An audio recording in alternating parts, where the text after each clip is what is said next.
Congresswoman Loretta Sanchez.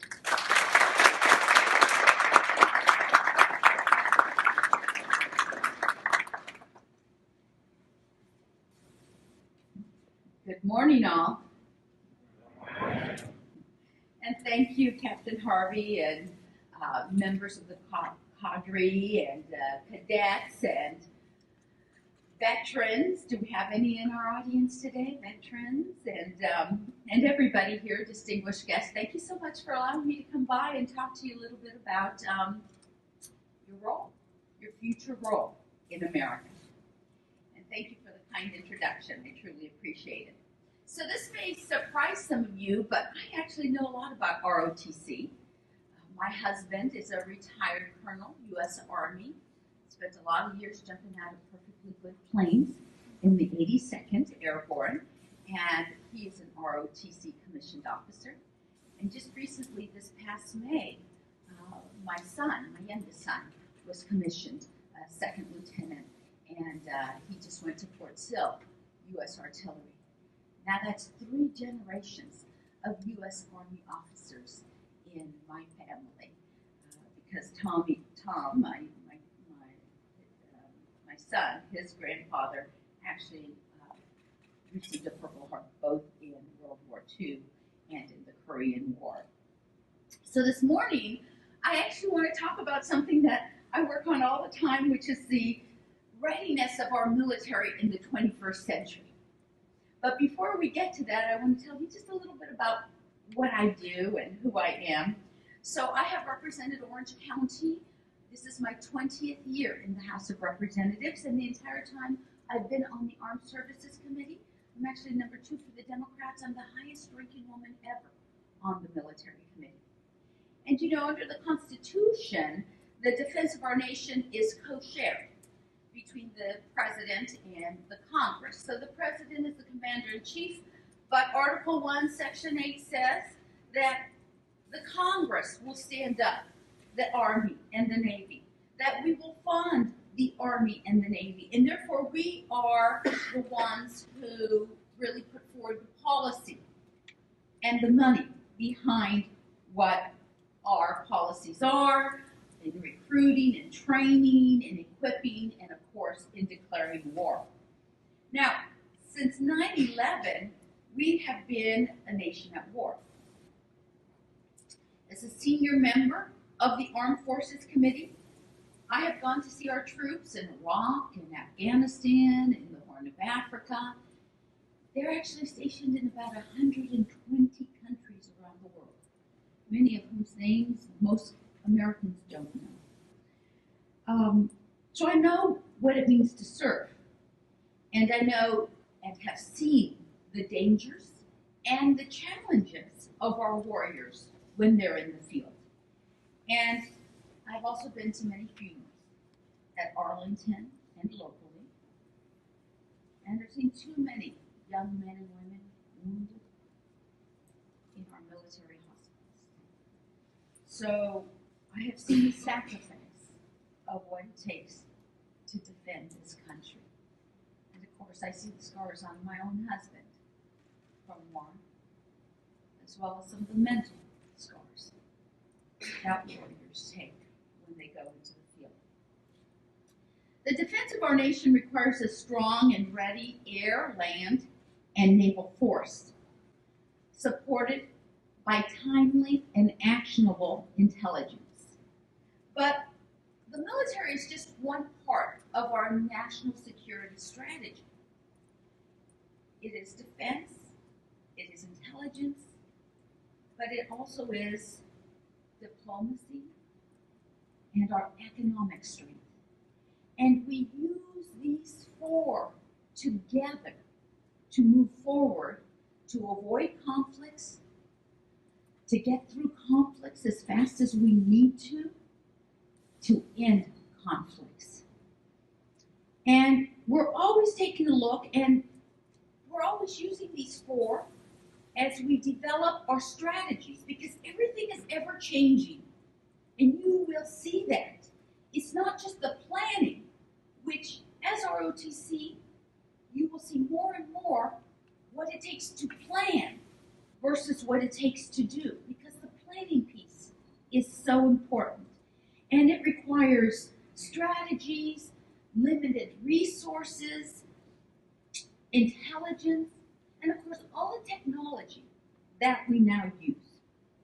Military readiness means being prepared to win across an entire spectrum of a conflict, from lone wolf terrorists to an erratic North Korea to an ambitious Iran, or to a very aggressive and increasingly hostile Russia.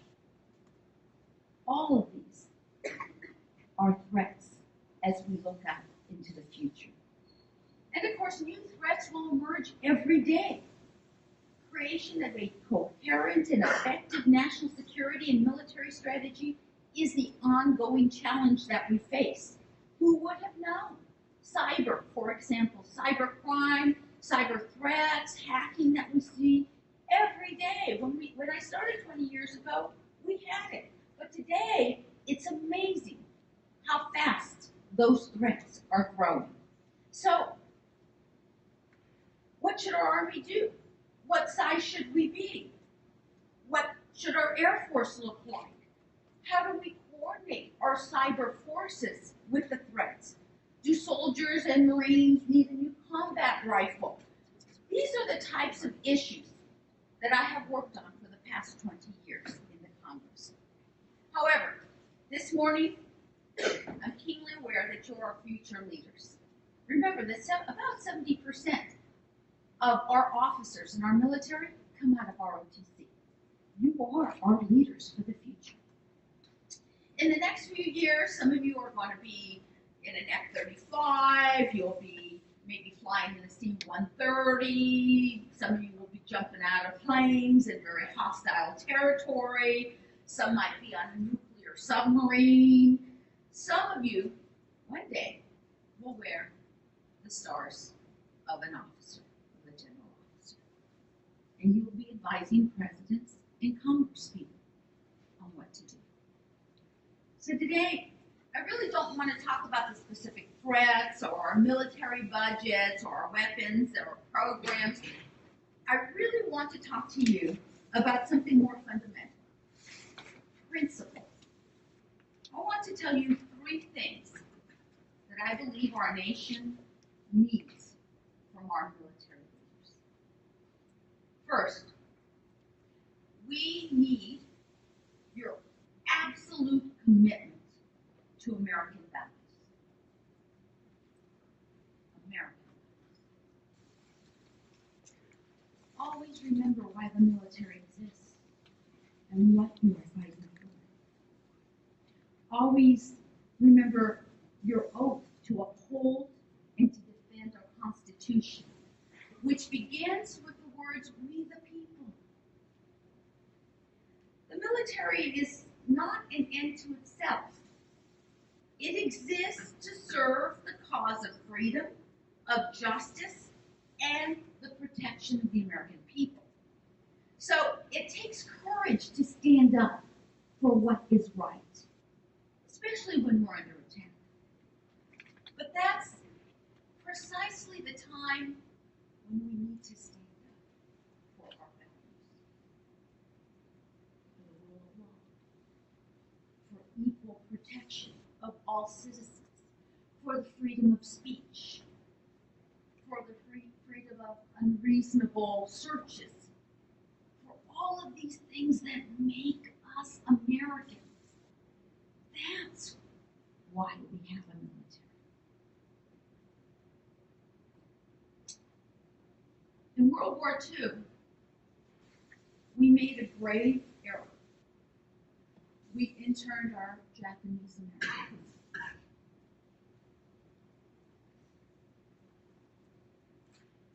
In the year 2002, our Army general stood up and declared that our troops must always treat Al-Qaeda and Taliban prisoners humanly and in accordance with the Geneva Conventions.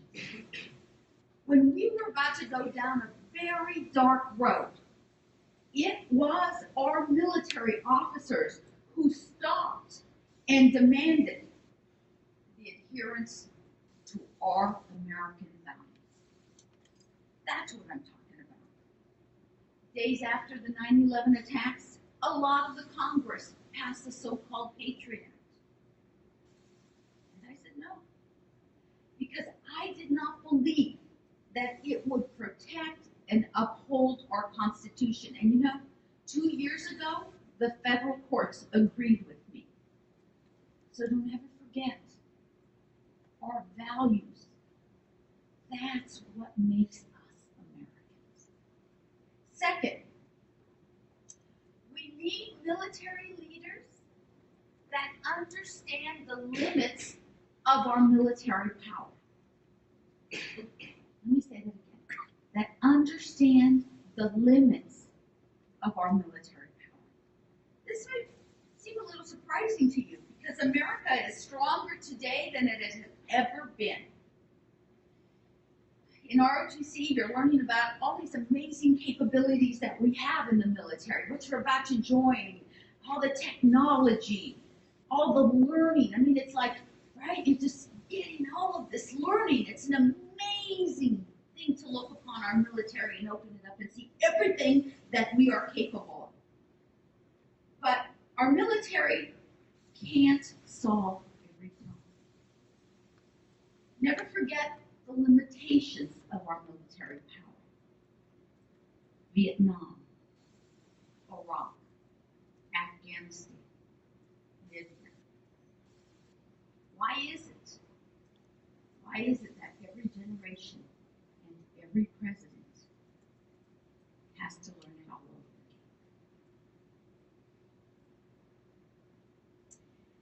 And don't think for a minute that the politicians are only the ones that get it wrong.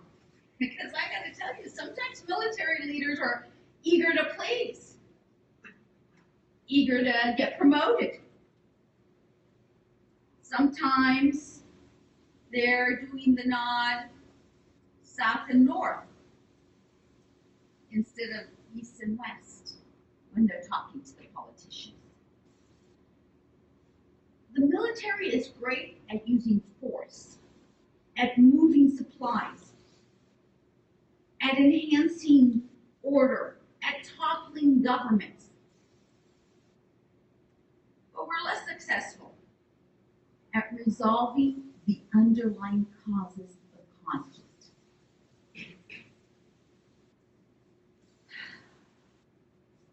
Changing the hearts and minds. You've heard that phrase, but we are less successful at that. In other words, the military is good at leading a horse to water. Sometimes it's good at building the well, but to make it drink, that is much, much more difficult.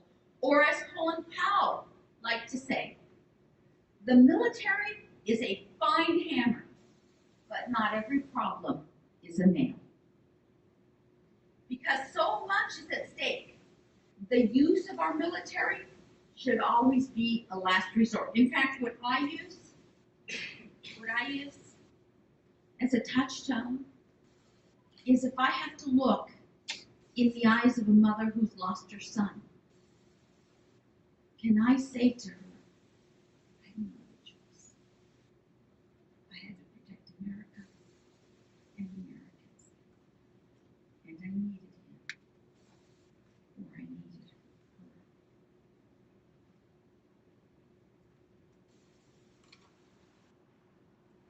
I hope that as general officers, you'll have the courage to tell our civilian leaders when you believe that use of force is ill-conceived or contrary to our interests. I saw that when everybody was banging the drums to go to Baghdad. And I stood up and I said no. It was a very lonely time. I came back to Orange County. I was spit on. I had death threats. I just didn't believe that we had a plan for after the fall.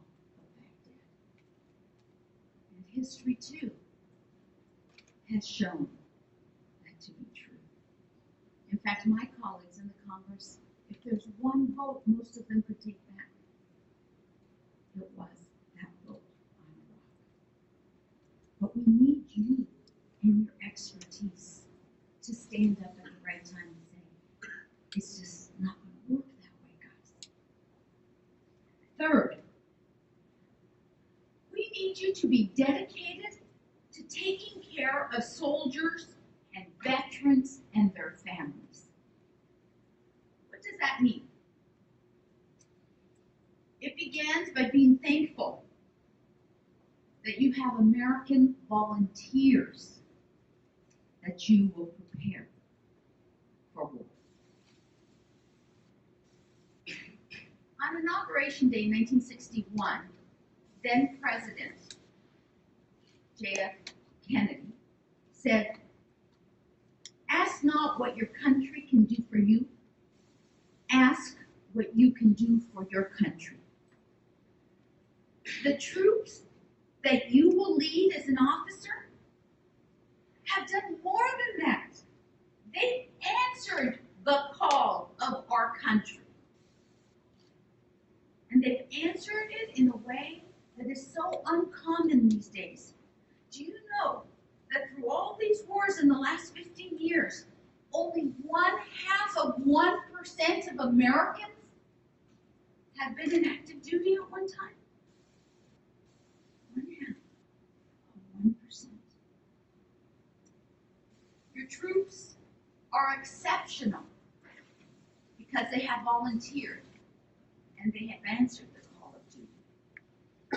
Honor them, serve them, take care of them. Always lead by example. Prepare them for combat without compromise and without fail. Let me tell you a little story about taking care of soldiers. I went to Walter Reed. It was our Army hospital. It was early in the Iraq War. Our military returning back our wounded. I took my sister with me. She's a congresswoman also. We walked into the first room. She wasn't used to it. I've been on the military committee. I've done this a lot. And there was a young man, bandages around his eyes, both legs blown off, had lost one arm. His other arm was sewn into his groin. They were hoping that the nerves would teach each other so he would have movement of the only arm he had left. His mother signaled me out. She says, "My son is 25. He's got a wife and 2 children in San Diego." She said, "And I don't know, he doesn't know yet, and I don't know how I'm going to tell him. But when they take those bandages off, he won't have any eyes." She said, "But this is what really hurts, Congresswoman." She said, "Every day, 3 times a day, they bring in that Jello, and they're charging him and taking it out of his paycheck, $8 a meal. Over half of his paycheck a month goes to food in this hospital." I was outraged.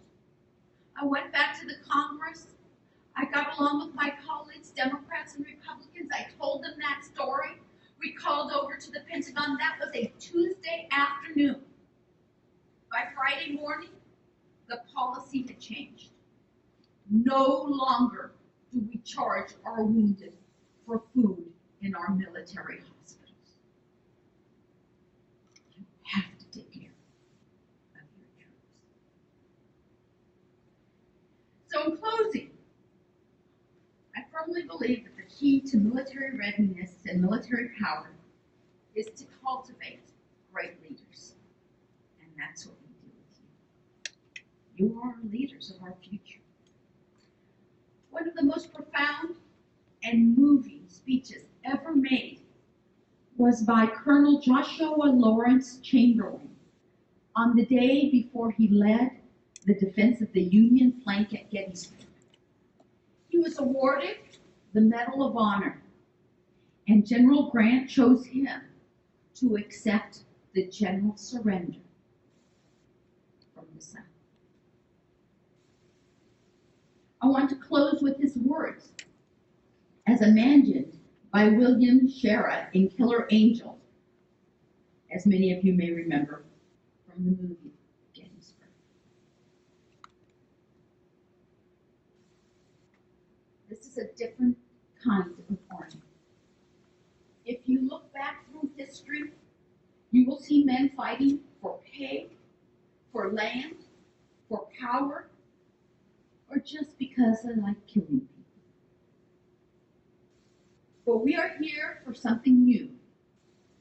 This has not happened much in the history of the world. We are an army out to set other men free. No man has to bow. No man born to royalty. Here we judge you by what you do and not who your father was. It's the idea that we all have value, you and I. What we're fighting for in the end is that we're fighting for each other. May God bless you